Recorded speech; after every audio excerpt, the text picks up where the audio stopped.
Macky Sall sera bazoumé. Chris Yapi le dit avec force. Macky Sall a choisi le plus court chemin pour se faire bazoumer. J'ai à maintes reprises écrit ici qu'il roulerait le peuple sénégalais dans la farine, qu'il ne quitterait pas le pouvoir par sa seule volonté et qu'il ferait un troisième mandat. Dans la proposition de loi qui a été déposée, que les députés soulèvent ce qu'on appelle les questions préalables. Et vous verrez d'ailleurs dans le cours du débat qu'il y aura d'autres points, d'accord, parce que les députés ont non seulement des questions préalables, ils ont des motions préjudicielles. Ils feront appel, disons, au règlement intérieur pour que tout le processus soit respecté. Par exemple, vous trouverez dans le règlement intérieur de l'Assemblée nationale un article qui dit que toute proposition de loi qui a une incidence mais financière doit imposer que cette proposition de loi soit également discutée dans la commission des finances. Qu'est-ce à dire? Que cette proposition de loi-là, nécessairement, si on renvoie l'élection présidentielle, ça va faire des incidences financières. Ce n'est pas technique, faites l'effort. Regardez, aujourd'hui, il y a des bulletins de vote de candidats qui ont été confectionnés.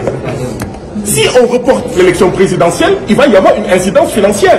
Est-ce que le budget avait prévu un autre montant pour faire d'autres bulletins de vote? Et je ne vous donne que cet exemple-là. Le matériel de vote a été acheminé dans tout le Sénégal. C'est un budget. Est-ce qu'il y a un autre budget en cas de report pour acheminer à nouveau tout le matériel de vote? Et je peux vous donner d'autres exemples de ce genre. Et là, vous comprenez que ce n'est pas technique. Or, au moment où on parle, il y a des Sénégalais qui vivent des retards et des arriérés de salaire. Il y a des agents de l'État qui vivent des retards et des arriérés de salaire. Donc ce n'est pas une question technique, c'est une question éminemment politique. Donc vous verrez tout à l'heure que certains, en fait, de mes collègues vont poser des questions en identifiant par exemple l'article mai 41 ou l'article en fait mai 43 pour dire pourquoi la proposition de loi n'a pas été soumise à la commission des finances. Parce que ce report-là va avoir une incidence financière. Et le règlement intérieur dit de l'Assemblée nationale clairement que toute proposition de loi ayant des incidences financières doit être soumise à la commission des finances pour voir comment est-ce qu'on va faire face, d'accord, à ce budget supplémentaire. Et si le président de l'Assemblée nationale va nous dire non, on ne peut pas faire ça, c'est pas grave, même si on n'a pas soumis la proposition de loi à la commission des finances, ça n'empêche pas la poursuite des débats. Qu'est-ce qui va se faire? Est-ce que les députés vont accepter cela ou pas? Certains peuvent se poser la question à savoir comment Chris Yapi a-t-il pu prédire la situation actuelle avec autant de précision? Il faut tout de suite dire que je ne suis pas devin ni sorcier, mais mon avantage, c'est de bien connaître la psychologie d'un certain Alassane Ouattara, le plus grand fourbe, la plus grande fripouille de tous les temps devant l'Éternel. Alors, quand j'ai découvert que Macky Sall s'était inscrit à l'école du despote ivoirien, j'ai aussitôt tout compris. Pour moi, les choses étaient désormais évidentes. Le Sénégal ne pouvait que basculer dans l'horreur du chaos, comme l'est la Côte d'Ivoire. Le vieux grigou ivoirien, Alassane Ouattara, ne pouvait qu'engendrer un jeune grigou, Macky Sall, aussi vrai qu'un chien n'accouche pas d'un chat. C'est aussi limpide que l'eau de roche. Qu'ensuite, à mes alertes, certains Sénégalais m'apostrophaient en arguant que le Sénégal n'était pas la Côte d'Ivoire, je m'amusais de leur naïveté. Ce qui se passe au Sénégal ne m'a pas surpris. Même quand Macky Sall déclarait ses grands dieux qu'il ne serait pas candidat pour un troisième mandat, j'étais l'un des rares à dire qu'il mentait. Et j'avais alors republié les déclarations d'Alassane Ouattara, qui, la main sur le cœur, jurait qu'il ne serait pas candidat en 2020. Pourtant, il a capturé le pouvoir d'État et a son troisième mandat. Ma décision est de ne pas être candidat à la prochaine élection du 25 février 2024. Je voudrais vous annoncer solennellement que j'ai décidé de ne pas être candidat à l'élection présidentielle du 31 octobre 2020. Le Sénégal dépasse ma personne et il est rempli de leaders également capables de pousser le pays vers l'émergence. Je vais donner la possibilité à des Ivoiriens plus jeunes de poursuivre l'œuvre de modernisation de notre pays. J'ai un code d'honneur et un sens de la responsabilité historique.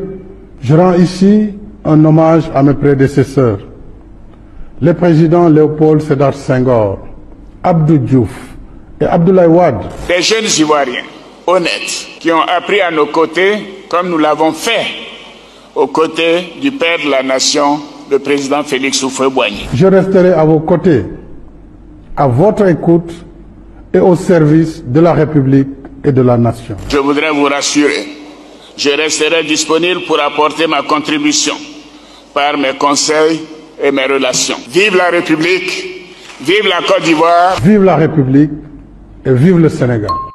Avec le report de l'élection présidentielle au Sénégal, je vous le dis, Macky Sall veut en réalité prolonger son mandat de 2 ans. Du moins, c'est ce que lui a conseillé son mentor, le tyran Ouattara. Le réussira-t-il? Cela dépend désormais du seul peuple souverain du Sénégal. C'est au peuple du Sénégal de prendre ses responsabilités. Bonjour Abdoulatif Coulibaly. Bonjour madame. Et merci d'avoir accepté l'invitation d'RFI ce matin. Jusqu'à samedi, vous étiez ministre, secrétaire général du gouvernement du Sénégal. Vous avez accompagné Macky Sall depuis le début, depuis 2012, en tant que ministre de la Culture, de la bonne gouvernance, en tant que porte-parole aussi. Mais après l'allocution du président annonçant le report à une date encore inconnue de la présidentielle qui était prévue le 25 février, vous avez décidé de démissionner. Pourquoi cette décision ? Madame, j'ai décidé de partir, de quitter le gouvernement. J'ai annoncé au président de la République immédiatement après son discours. J'ai décidé de partir parce que j'ai envie, madame, de retrouver toute ma liberté. Ma liberté de pouvoir exprimer mes opinions, de pouvoir également dire ce que je pense par rapport à ce qui se déroule aujourd'hui dans mon pays. Parce que je considère qu'il y a des moments de l'histoire où on ne doit pas se taire, on ne doit pas respecter la solidarité gouvernementale pour d'être complètement en dehors. Cette décision de report, pour vous, c'était l'entorse de trop, la goutte d'eau qui a fait déborder le vase? Tout à fait. Parce que je me suis dit, le président de la République n'avait pas le pouvoir de le faire, l'Assemblée nationale encore moins, et la raison est très simple. En 2016, nous avons parcouru le Sénégal, et le président Macky Sall avait raison de procéder à la réforme de la Constitution pour faire en sorte que le mandat du président de la République, dans sa durée, comme dans le nombre de mandats, soit érigé en un principe intangible. La loi est sublimée pour en faire en sorte que le mandat ait le même caractère et la même nature juridique que l'intangibilité du caractère républicain de l'État sénégalais. Et nous étions d'accord avec lui. Et c'était bien de le faire. Et aujourd'hui, voilà. Pour vous, il s'est lui-même décide de renoncer à tout ça. Ouais. Pour vous, il s'est déjugé, il a trahi ses engagements. Lui, il s'appuie malgré tout sur un article de la Constitution qui dit que le président peut rester en place jusqu'à l'arrivée au pouvoir de son successeur. Chacun trouve en fait dans cette Constitution des arguments justifiant sa position. Vous le contestez? Je sais pas que je constate. Je constate simplement que nous avons rejeté tout ce que nous avons dit et tout ce que nous avons engagé les Sénégalais en 2016, nous avons décidé. Le président lui-même disait en 2012, quand le président Obasanjo venu comme observateur, avait suggéré l'idée de reporter l'élection de 2012. Lui-même disait, il n'est pas envisageable ni possible que le président de la République lui-même puisse augmenter d'une journée son mandat. De fait, tout droit aujourd'hui. Est-ce qu'il y a d'après vous une visée politique à ce report, au-delà de la question sur la légitimité, le droit ou non de Macky Sall à décider de ce report? Est-ce qu'il y a une visée politique alors que la campagne du Premier ministre Amadou Ba semblait avoir du mal à décoller? C'est vous qui avez dit que la campagne semble avoir du mal à décoller. C'est un jugement que vous avez porté. Vous n'avez pas vu les sondages qui sont faits au Sénégal. Vous les avez étudiés en tout cas. Moi, j'en ai vu. J'en ai vu de mes propres yeux. Et croyez-moi quand je vous le dis. Donc, ce jugement que vous avez porté n'est pas exact. Deuxièmement, c'est pas parce que la campagne de Amadou Ba a du mal à décoller qu'il faut en conclure qu'il faut annuler l'élection de février. C'est pas imaginable. Lui-même, Macky Sall, en 2012, il avait moins de 27% du suffrage. On aurait pu dire que sa campagne décollait mal. Abdoulaye Wade en est sorti avec moins de 40 et quelques. Sa campagne décollée n'avançait pas. Pour autant, Abdoulaye Wade n'avait pas décidé de supprimer l'élection. Comment est-ce que vous qualifiez... Il a laissé les Sénégalais juger. Ouais. Comment est-ce que vous qualifiez ce qui se passe aujourd'hui? Vous parlez de quoi? De dérive autoritaire, de coup d'État constitutionnel, de recul de la démocratie? Quels sont les mots qu'on peut mettre derrière ce qui se passe aujourd'hui? Je n'ai pas de mots pour qualifier ça, ça me dépasse totalement. C'est la raison pour laquelle je suis parti. Si j'avais des mots pour qualifier ce qui se passe, j'ai eu la chance, il m'a fait l'amabilité de m'écouter, je lui ai expliqué mon point de vue. Entre nous, je suis un citoyen sénégalais. J'ai toujours dit qu'il y avait deux choses qui étaient essentielles, étaient sacrées pour moi. La République, l'État et la République. Passer à la République que nous croyons, et avec elle que nous sommes forts, sans elle nous sommes affaiblis. Donc vous nous dites que vous aviez... Personne n'a le droit d'affaiblir la République.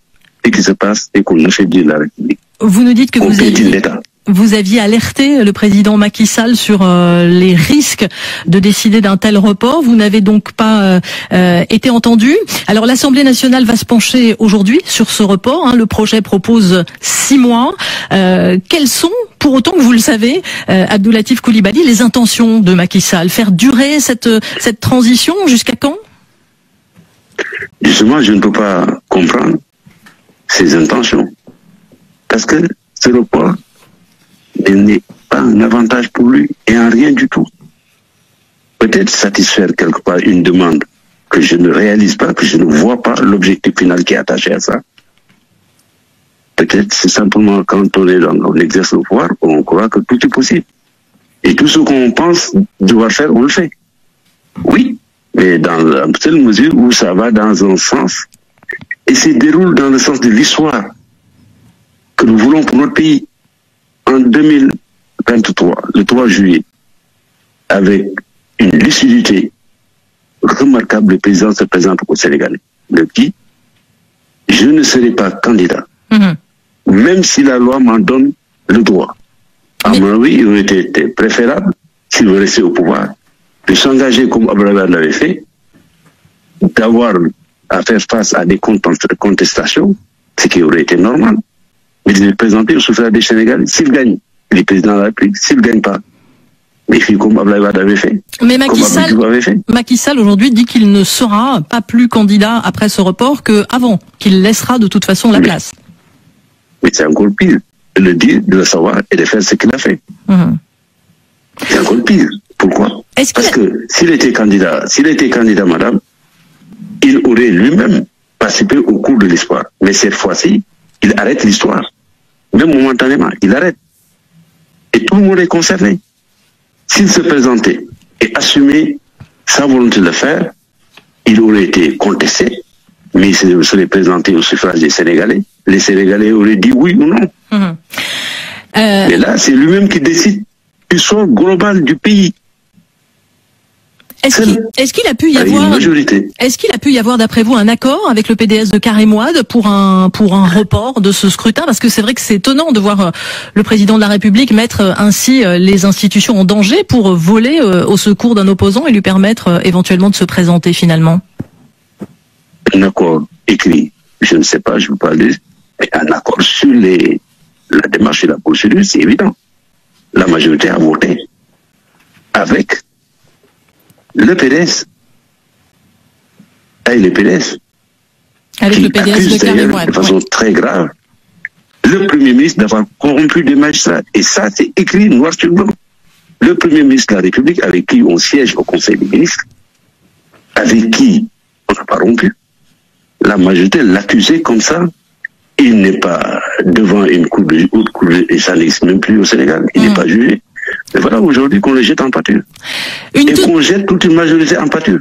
Une toute dernière question, Abdou Latif Coulibaly, ex-secrétaire général du gouvernement. Je précise d'ailleurs, je ne l'ai pas dit, que vous êtes le frère de l'un des magistrats du Conseil constitutionnel dont l'intégrité a été mise en cause. Toute dernière question sur l'avenir. Le dialogue national ouvert qu'a promis Macky Sall, il est possible d'après vous, ou on s'achemine vers un cycle de violence?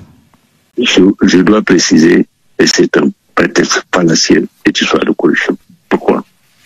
Je suis un élu de l'intérieur du pays. Moi, je vous parle, je suis dans ma base électorale, circonscription. J'ai fait tout le département, qui est ma circonscription. Aucun acte de préparation de cette élection n'a été engagé. Or, au Sénégal, nous avons l'habitude, pendant 3 mois, de procéder aux préparatifs de cette élection-là.